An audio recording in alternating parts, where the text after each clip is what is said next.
Lebuh Raya BKE atau Butterworth Kulim Express memang menjadi laluan penting bagi kedua negeri di utara Semenanjung, iaitu Pulau Pinang dan Kedah. Lebuh Raya BKE merupakan laluan yang paling efisien untuk ke bahagian timur sempadan Pulau Pinang Kedah.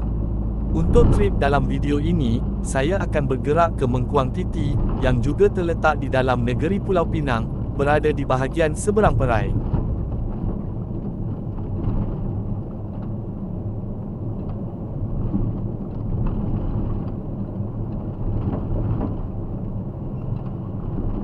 Melalui lebuh raya ini, saya akan keluar melalui susuh 1505, yang mana susuh tersebut boleh mengarah ke Penanti, Berapit, dan juga ke Empangan Tasik Mengkuang.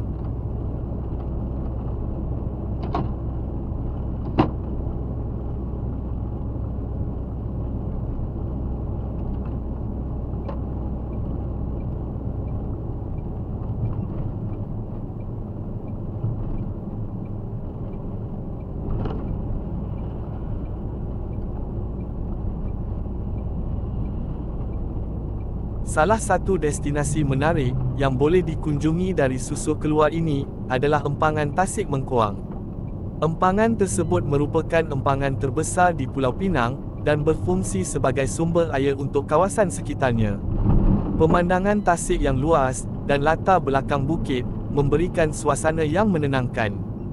Pengunjung boleh melakukan aktiviti seperti berkelah, memancing, atau sekadar menikmati pemandangan sambil bersantai.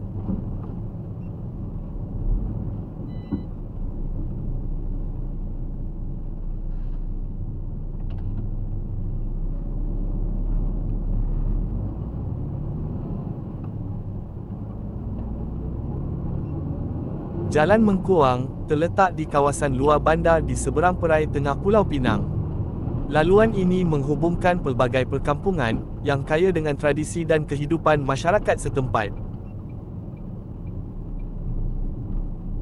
Kubang Semang dan Penanti terletak di bahagian barat Jalan Mengkuang. Dahulunya Penanti merupakan pekan penting bagi penduduk sekitar sini untuk mendapatkan bekalan, namun sekarang Mengkuang Titi kini telah pun mempunyai pekannya sendiri.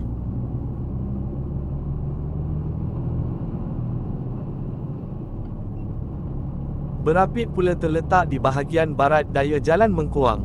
Berapit juga merupakan pekan penting untuk mendapatkan bekalan bagi penduduk.